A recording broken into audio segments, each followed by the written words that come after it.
لکی مربع حکومت کی عدم توجہ کے باعث گورنمنٹ پوسٹ گریجویٹ کالج لکی مربع بنیادی سہولیات سے محروم۔ دیکھتے ہیں شریف اللہ کی رپورٹ میں۔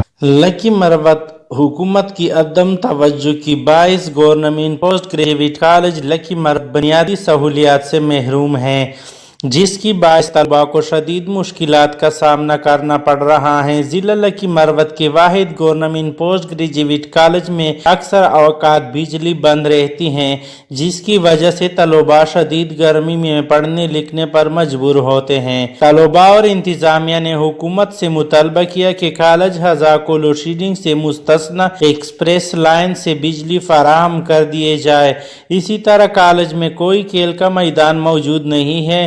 طلباء کے لیے کالج میں چند کمروں پر مشتمل ہاسٹل تو موجود ہیں، تاہم زیادہ تعداد ہونے کی وجہ سے اکثر طلباء بازار میں واقع پرائیویٹ ہاسٹلوں میں قیام پر مجبور ہیں، جس سے طلباء کی پڑھائی متاثر ہوتی ہے۔ حکومت سے مطالبہ کیا کہ تدریسی عملے کی کمی کو پورا کیا جائے تاکہ ہمارے مستقبل داؤ پر نہ لگے اور طلباء میں پائے جانے والے مایوسی اور بے چینی کا خاتمہ ہو سکے۔